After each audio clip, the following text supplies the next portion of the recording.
मिथिलेशनची कमतरता. मिथिलेशन प्रक्रियेच्या कमतरतेमुळे फक्त होमोसिस्टीनची पातळी वाढणं एवढंच घडत नाही, तर अनेक जुनाट दीर्घकालीन ऱ्हासकारी आजारांमधील हे मूलभूत आणि महत्त्वाचे कारण असते. उदाहरणार्थ काही प्रकारचे कर्करोग, स्मृतिभ्रंश इत्यादी. आता हे प्रकरण मी लिहित असतानाच बातमी आली की एक नवीन चाचणी शोधून काढली गेली आहे, ज्याच्या आधारे स्मृतिभ्रंश होण्याचा धोका कुणाला आहे हे शोधून काढता येते. मी या संशोधनाचा खूप बारकाईने अभ्यास केला. तुम्ही ओळखू शकाल का की या चाचणीत नेमकं काय पाहण्यात येतं?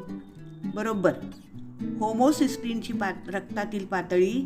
आमच्या क्लिनिकमध्ये आम्ही खूप वर्षपूर्वीपासून ही चाचणी करत आहोत, कारण या चाचणीमुळे फक्त बी जीवनसत्वाची कमतरता समजते एवढंच नव्हे, तर आपल्या शरीरातील मिथिल डोनर्सची कमतरता ही सुद्धा कळू शकते.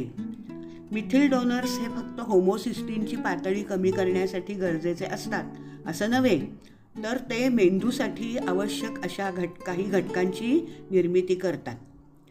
होमोसिस्टीनची पातळी कमी करण्यासाठी अत्यंत परिणामकारक परंतु अत्यल्प खर्च असलेला मिथिल डोनर म्हणजे B10 किंवा ट्रायमिथिल ग्लायसिन. होमोसिस्टीनची पातळी जर समाधानकारकरित्या खाली आली नाही, तर मी 1 ते 5 ग्रॅम TMG म्हणजे ट्रायमिथिल ग्लायसिन हे सुद्धा बी जीवनसत्वासोबत देतो.